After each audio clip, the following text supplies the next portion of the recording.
The world collapsed into white smoke and flying timber before I could even draw a breath. I drove my face deep into the frozen mud of the trench floor, locking my arms over the back of my neck as another heavy, high-explosive shell tore through the frozen canopy overhead. The explosion didn't hit the ground. It burst 80 feet up in the pine tops, turning thick green boughs into jagged wooden shrapnel that rained down like iron darts. At 15 degrees below zero, the mud inside our foxhole on the Schnee-Eifel Ridge east of St. Vith was hard as scrap iron. Every blast sent a shockwave straight through my chest, vibrating against my ribs until my teeth clicked together. Inside the left pocket of my wool field jacket, the 6-inch cast iron open-end wrench I had carried from the Scranton rail yard pressed hard against my side. A solid wedge of dark iron, smelling of old coal smoke and heavy machine oil. Back in Pennsylvania, I had spent 3 long winters in the locomotive repair shops, learning what heavy metal sounded like before it failed under immense hydraulic pressure in the dead of January. Far off to the east, muffled by the heavy artillery barrage, came a low, rhythmic, metallic clanking sound that made the hair on the back of my neck stand up. It was the grinding of steel tank treads, echoing through the pine woods towards St. Vith. We had no anti-tank guns near our position, and the fog was too thick for air support. I looked over at Vance and Mac. Their faces were pale under the coal dust and grime. If the German armor hit our ridge before we could secure more rockets, none of us were going home. A sharp wooden splinter, the size of a bayonet, slammed into the dirt wall 6 inches from my helmet, spraying frozen grit into my eyes. The smell of scorched pine resin mixed with acrid cordite and the sour stench of burnt wool from my sleeve mixed with the acrid stink of explosives. I swallowed hard, but my tongue was dry and coated with grit, tasting the bitter iron dust that filled the air after every detonation. "Gunner!" A voice rasped from the shallow offset to my left. "Hold your head down." That was Private Arthur Vance, our 20-year-old lumberjack from Maine, whom everybody called Deacon. He was lying flat on his belly in his snow-covered dugout, his heavy wool coat caked in yellow clay. Between his elbows, he cradled our M1A1 Bazooka, keeping the canvas grease cover pulled tight over the ignition tube to protect it from the falling ice. Deacon didn't panic. He moved with the slow, deliberate patience of a man who had spent his youth felling winter timber in the North Woods. His gray eyes flicked up toward the shattered tree line, watching the gray smoke drift through the splintered trunks. Further down the line, huddled in the corner of the trench, was Private Jesse McAllister. Mac was only 19, a farm boy from Kentucky who had arrived with the rest of the 106th Infantry Division only 5 days earlier. He sat, shivering in the snow, with his knees pulled tight against his chest, his oversized M1 helmet slipping down over his ears as he tapped his palm repeatedly against the steel brim. "They're coming through the trees, Lyle," Mac whispered, his jaw shaking so violently his words came out smashed together. "I can hear them behind the hill. They're coming." "Shut your mouth, Mac," I called back, keeping my voice flat and low. "Keep your rifle dry and watch your sector." The artillery barrage shifted, moving 50 yards behind us toward the division artillery batteries. The sudden silence that fell over the ridge felt heavier than the explosions. Fine white snow began to filter down through the broken pine branches, settling over the bodies, the discarded wooden crates, and the frozen parapets. I pushed myself up onto my elbows, my wool gloves stiff with frozen mud. The skin on my fingers was numb and gray, the tips having lost all feeling hours before sunrise. I reached down and felt the solid weight of the iron wrench in my pocket, taking a small comfort from its familiar shape. The 106th Division had been placed along the Schnee-Eifel sector because the High Command called it a quiet front. They told us the German army was exhausted, short on fuel, and incapable of launching a major strike in the dead of winter. We were supposed to hold the line, get used to the cold, and wait for spring.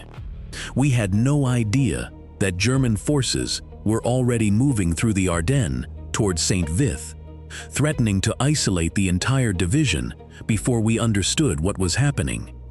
I didn't know then that by dusk, our entire battalion headquarters would be completely severed from us, leaving isolated groups of raw GIs scattered across the frozen ridges without an anti-tank gun anywhere near our position. We thought this shelling was just a routine morning greeting to keep us awake. "Lyle, my canteen's solid," Max said, crawling 2 paces down the trench toward my hole. He held up his green canvas-wrapped tin canteen and shook it near his ear. Inside, the water had frozen clear through into a solid block of ice that rattled like a heavy stone against the metal walls. "Mine too," I grunted, pulling my scarf up over my nose. "Stop shaking it. Save your strength and keep your eyes on the fog."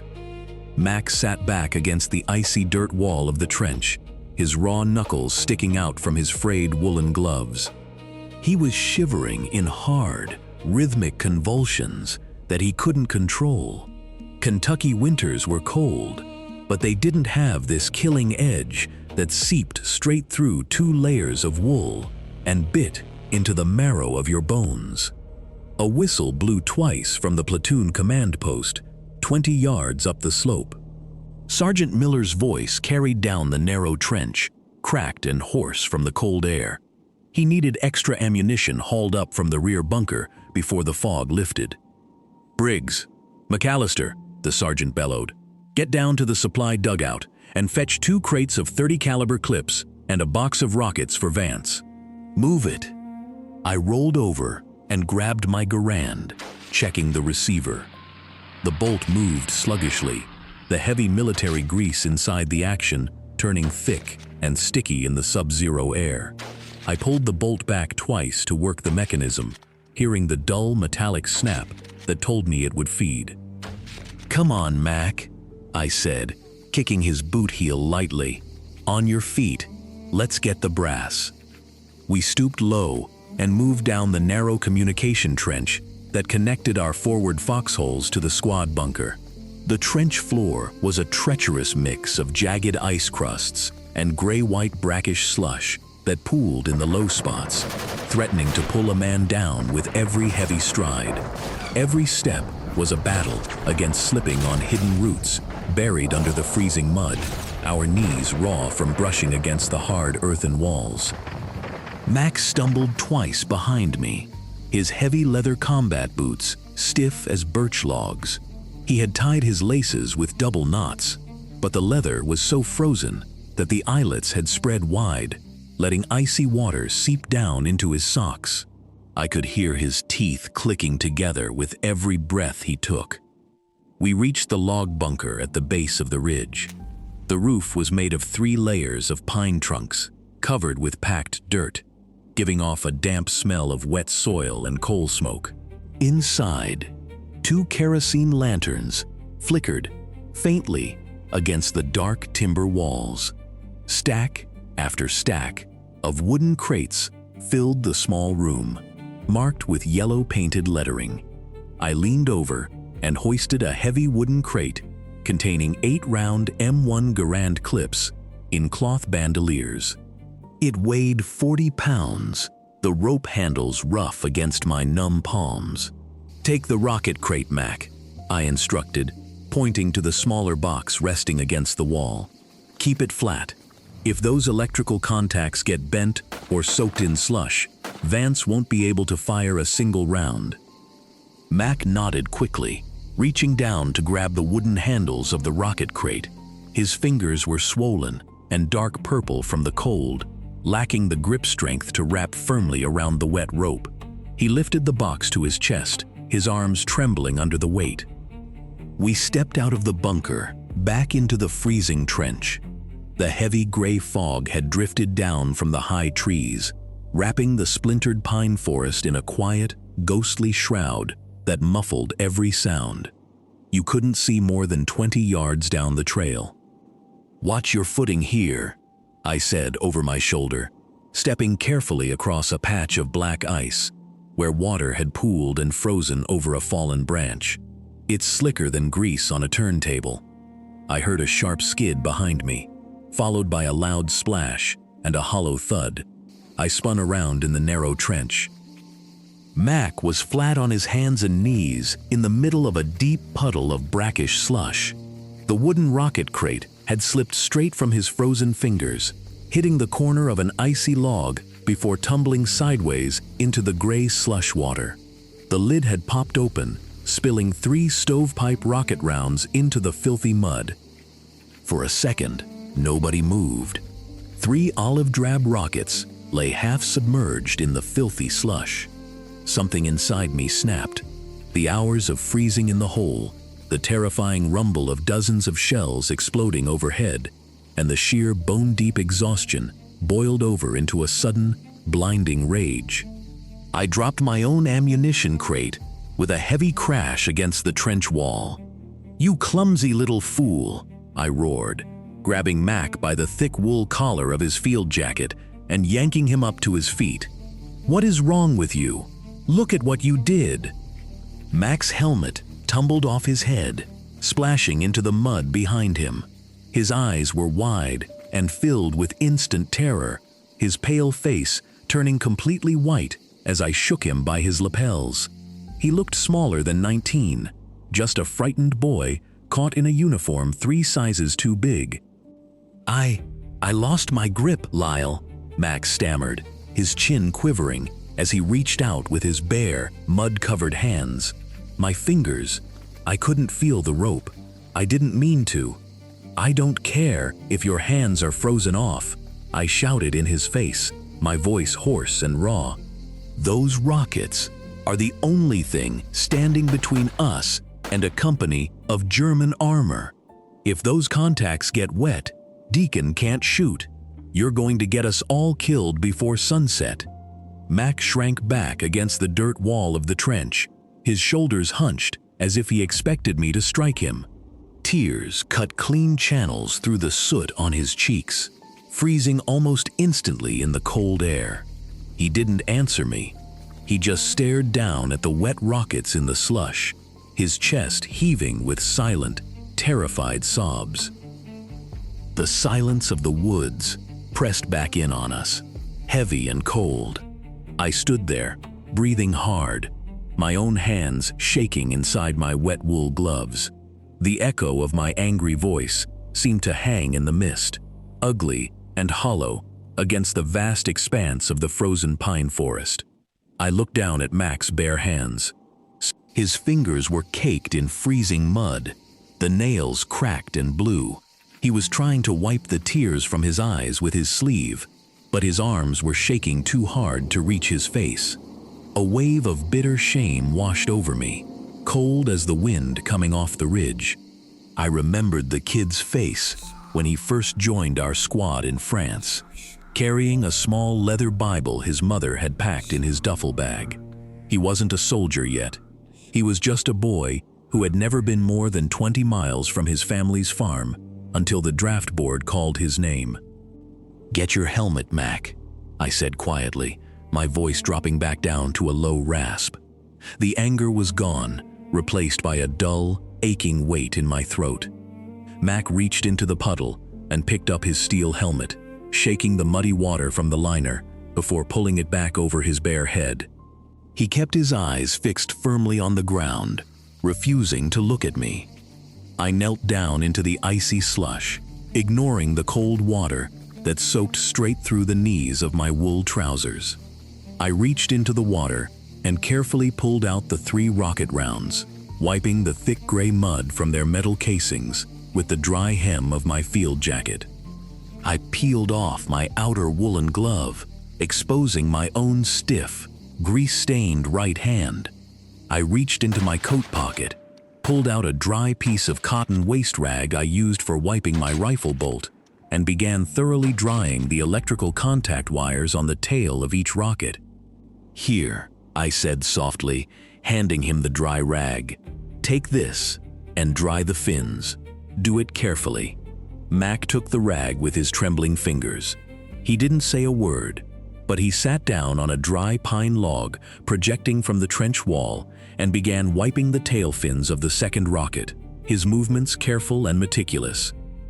"I spent 3 years in the Scranton shops before I got my induction notice," I said, keeping my head down as I dried the nose cap of the final rocket. "When you're working on a locomotive boiler in the middle of winter, your hands get so cold you can't feel an iron bolt dropping from your palm. You lose your temper. It happens." Mac wiped his nose with his shoulder, his breath coming in small, uneven hitches. "My pa always said I was clumsy with heavy gear," he whispered, staring at his boots. "I wanted to do this right, Lyle. I really did." "You're doing fine, Mac," I lied gently, repacking the dry rockets back into the wooden crate and securing the brass latch. "Just keep your gloves on next time.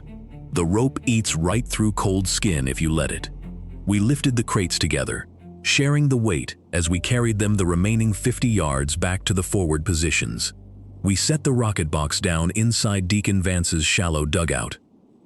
Vance looked up from his bazooka, his gray eyes moving from the wet wooden box to Mac's red-rimmed eyes, then to me.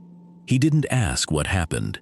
He just pulled 2 dry rockets from the box, inspected the wiring with a quick nod, and laid them neatly on his wool blanket. "Fog's coming down thicker now," Vance said softly, pointing his gloved thumb out toward the tree line. "Can't see the dip in the road anymore." I crawled back into my own foxhole and settled down into the frozen dirt, pulling my helmet tight over my forehead. The biting winter wind had died down completely, leaving the forest in an uncanny, dead silence. Beside me, Mac pulled out his M1 Garand and laid 3 clean 8-round clips on the parapet. He looked over at me, giving a small, nervous nod that tried to look brave.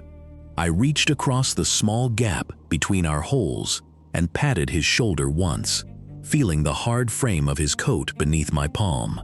Suddenly, from somewhere far out in the white mist beyond the valley, a low, mechanical grinding sound echoed through the frozen trees. It wasn't the sound of wind or falling timber. It was the heavy, rhythmic clanking of steel tank treads crawling over frozen gravel, accompanied by the deep, guttural roar of heavy gasoline engines. The ground beneath our boots began to hum with a subtle, rising tremor. Deacon Vance slowly turned his head toward the mist, his hand closing firmly around the wooden grip of his rocket launcher. "They're moving," he whispered into the frozen quiet. I reached into my pocket, my fingers curling tightly around the cold iron handle of my Scranton wrench. Out in the fog, the steel monster was coming for us, and the long, terrible night on the ridge was just beginning. Hours passed beneath our improvised canvas tarp. By 4 that afternoon, the cold had become so severe that I could no longer feel my toes inside my boots. I reached into the inner breast pocket of my field jacket and pulled out a small, heavy parcel. It was wrapped in grease paper to keep the moisture out, tied with a bit of butcher's twine I had kept since England. Inside was my last pair of dry gray wool socks, knitted by my aunt in Scranton before we shipped out for England, packed carefully in the bottom of my duffel bag to keep them dry. Mac watched me with tired eyes as I untied the string. I didn't say a word as I slid the bundle across the frozen canvas toward his boots. "What's this?" he asked, staring at the paper. "Pull your boots off and put them on," I said, unhooking my bayonet from my belt. "Do it fast before the sweat inside your leather turns to frost." Mac hesitated, his lip trembling slightly as he looked from the socks to my face. He didn't offer a speech, and I was glad he didn't.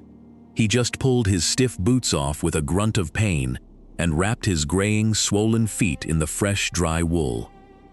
I reached down and took our shared wax-coated K-ration box from the damp corner of the pit, brushing away the frozen pine needles. The wax cardboard was frozen hard as wood, resisting my numb fingers until I pried the flap open with my bayonet tip. The tin of pork and egg loaf inside was cold enough to stick to bare skin. I pulled the short cast-iron railroad wrench out of my coat pocket. The tool was 6 inches long, heavy and dark, worn smooth by years of adjusting steam fittings in the Scranton yards. I used the heavy spine of my bayonet to crack open the frozen tin, splitting the contents evenly down the center. "Half for you, half for me," I said, handing him his portion on the point of my knife. "Eat it slow. If you swallow it cold, your stomach will cramp up." We chewed in silence under the dark tarp, listening to the wind scrape through the pine tops. The hard chocolate bar from the K-ration box was like stone in our frozen fingers, but we let the small squares melt slowly on our tongues, savoring the tiny bit of warmth and sugar it gave to our shivering bodies. As Mac finished his piece, he reached into his trousers pocket and pulled out a small disc of metal.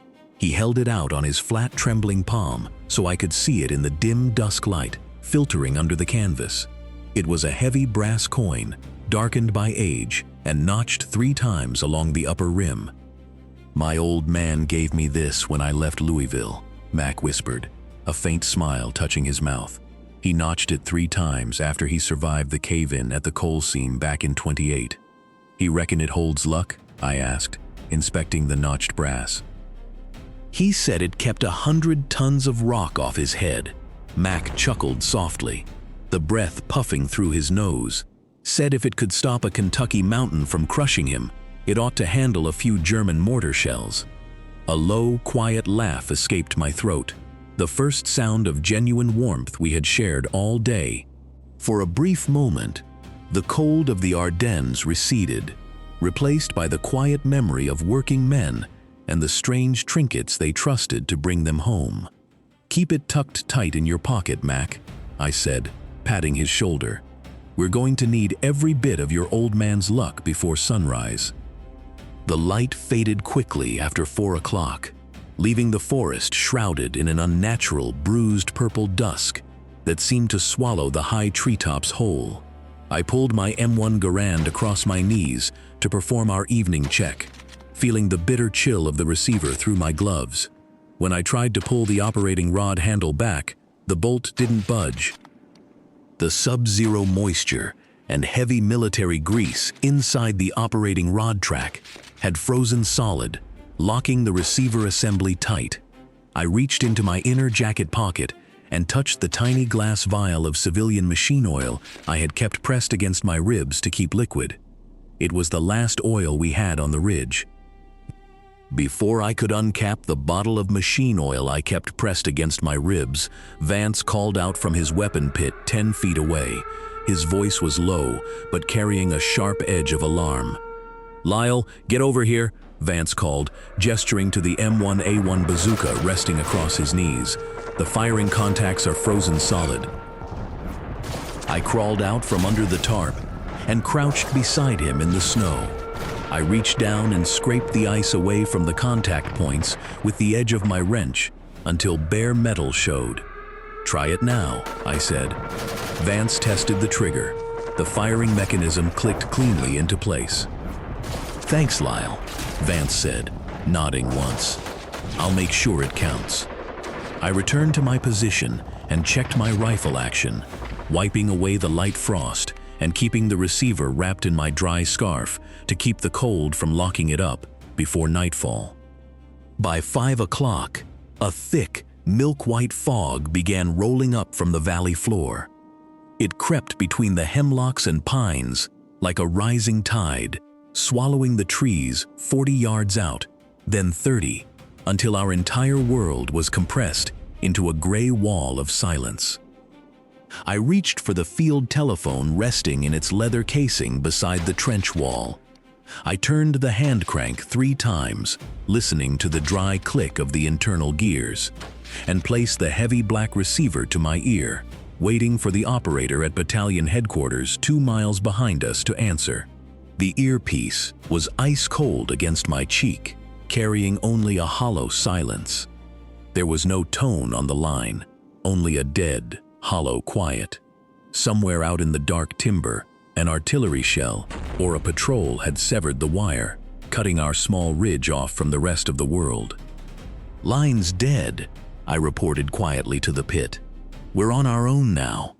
Vance leaned over the wooden ammunition box, tucked into the side of his trench. He lifted the lid and looked inside, his face turning hard under his dirt-smeared skin. "Lyle," Vance said, his voice flat, "look here." I crouched over the box and looked down into the pine straw lining.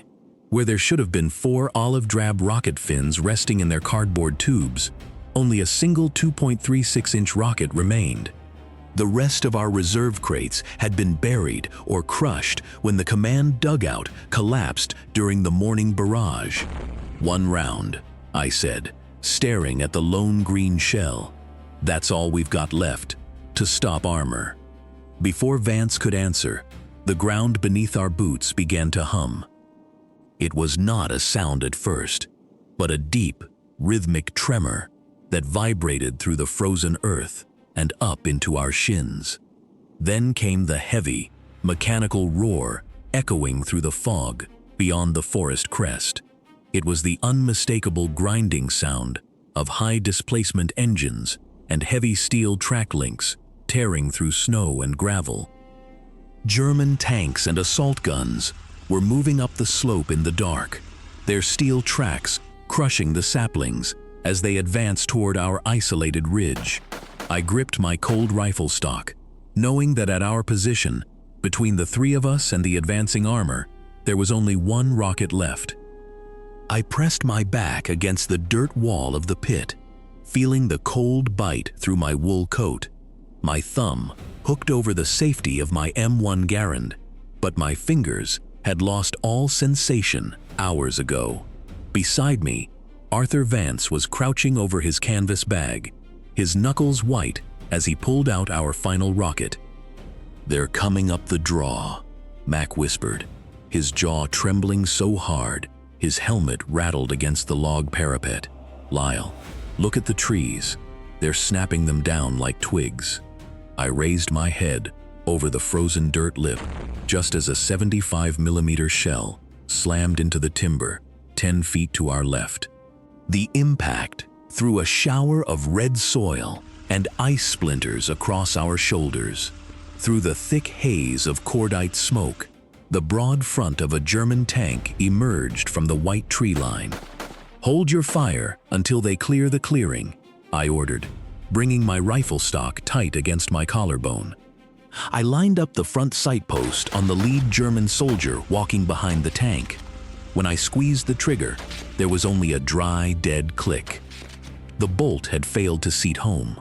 Cold had turned the grease inside the action into something thick and stubborn, locking the receiver assembly.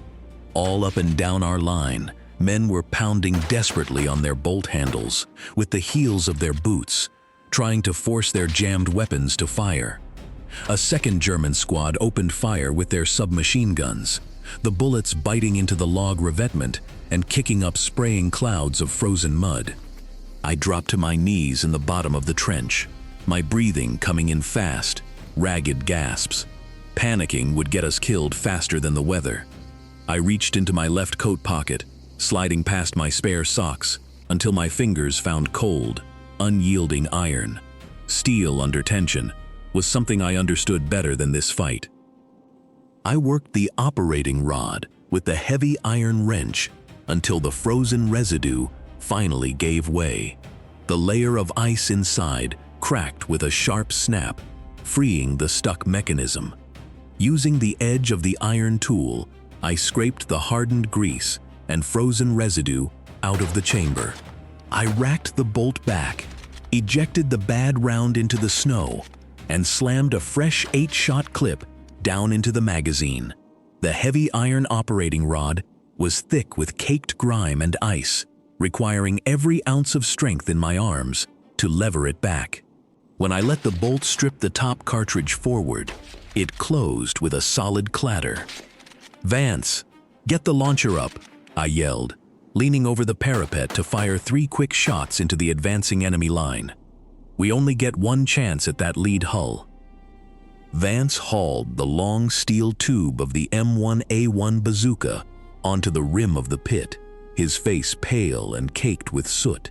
His wool gloves were shredded at the palms, but his grip on the shoulder stock remained steady. He leveled the sight at the approaching armor, 150 yards down the ridge. I grabbed the green tail fins of our last rocket from the canvas carrier, sliding the projectile into the rear of the launcher. I flipped the contact latch into place over the tail ring. I slapped Vance hard on the back of his helmet with my open palm to let him know it was armed. "Clear backblast," I roared, diving sideways to avoid the rear cone of the weapon. Vance pulled the trigger, and a bright sheet of yellow flame erupted from the tail of the tube. The backblast hit the dirt wall behind us, showering our heads in scorched earth and flying ice. The rocket streaked low over the snow, leaving a thin trail of gray smoke across the clearing. It struck the Panzer right where the side hull met the drive sprocket. A thick plume of black smoke erupted from the track, followed by the metallic screech of broken steel links piling up under the hull. The damaged tank lurched violently to the left, its engine whining in protest as the right track spun helplessly in the snow. Though disabled, its hull machine gun kept firing furiously, sending heavy tracer rounds snapping directly over our pit. We were trapped in place, unable to raise our heads. Then came the scream of an incoming mortar round. The high explosive shell detonated on the very edge of our parapet, collapsing the forward timber and burying the front of our trench in dirt and shattered logs. The concussive shockwave slammed me backward, knocking the air entirely out of my lungs.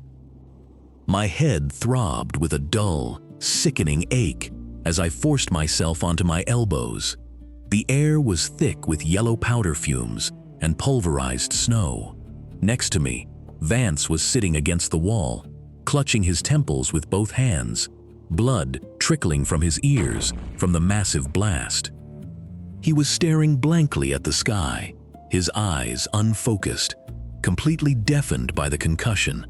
I turned around to check on Mac, and my heart turned to ice. Mac had been thrown into the far corner of the trench, slumped sideways against a broken fur post. The front of his M1943 coat was torn wide open, the wool soaked in dark, hot blood that was already crusting black in the bitter frost. A heavy, jagged chunk of shrapnel had pierced his chest. He was gasping for air, his face pale as the snow around him. I scrambled across the muddy bottom of the pit, falling onto my knees beside him. I pressed my gloved hand hard against his chest, trying desperately to stem the dark tide, but the blood leaked steadily through my fingers. His eyes were wide with terror as he looked up into my face. Mac reached up with a weak, trembling hand, his purple fingers clutching the lapel of my heavy coat with surprising strength. His teeth chattered violently, not just from the frost, but from the deep shock taking hold of his body. He pulled me closer until his face was inches from mine. "Lyle," he whispered, his voice small and wet. "Yeah, Mac? Don't forget me." His breath caught in his throat, and his fingers slowly lost their tension, sliding down the wet wool of my collar until his arm fell heavily into the snow. His head tilted back against the timber post, his eyes fixing on the gray clouds above. As his hand fell, a small object slipped from his open coat pocket and tumbled into the frozen mud beside my knee. It was the heavy brass coin his father had carved for him, back home in Kentucky, dark and notched along the rim. I picked it up, feeling its cold weight against my palm, and closed his eyelid with my thumb. I sat there alone in the red-stained snow for a long, silent moment, the sound of rifle fire sounding distant and hollow. Mac was gone, 19 years old, his dreams of returning to his family farm crushed on a forgotten ridge in Belgium. The bitter cold and the freezing wind didn't matter to him anymore. A burst of machine pistol fire tore through the branch above my head, bringing me back to the reality around us. German Volksgrenadiers were pouring through the breach in the forward line, their gray coats blending with the fog. We could not hold this pit any longer. I grabbed Vance by his shoulder straps, hauling the dazed bazooka gunner to his feet. He stumbled like a drunken man, his hands still covering his ears, but I dragged him out of the crater, toward the secondary defensive line carved into the timber 200 yards behind us. We scrambled through a deep drainage ditch, filled waist-high with powdery snow and frozen mud. Bullets snapped through the air overhead like hot whips, clipping the pine needles into green rain that showered down over our shoulders. Every step was an agony of exhaustion, my boots slipping on the concealed ice beneath the snowdrifts as we dragged our gear up the slope. Near the bend of the ditch, half concealed under a light blanket of fresh snow, lay a fallen German soldier from the 18th Volksgrenadier Division. He was lying on his side, his wool coat torn at the shoulder, no older than Mac. His canteen had leaked out onto the dirt, forming a red icicle.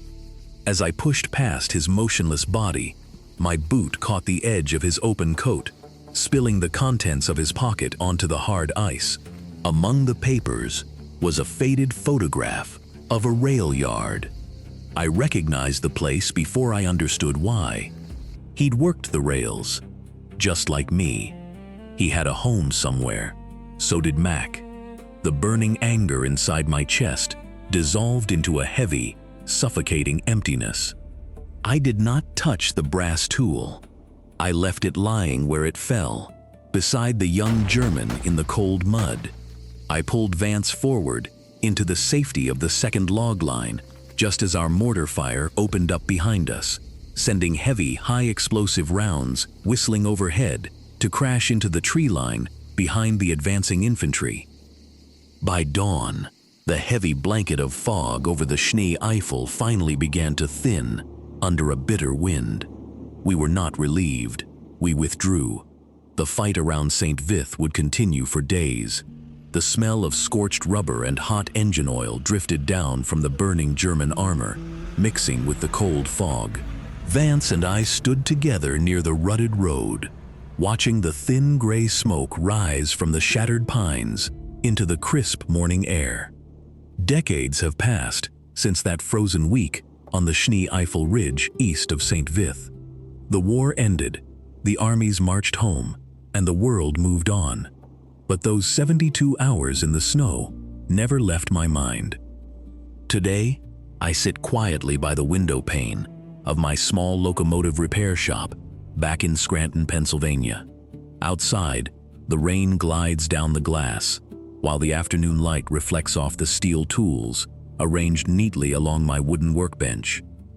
On the workbench, beside Mac's carved brass coin, sits the 6-inch cast iron open-end wrench that saved my life on the ridge.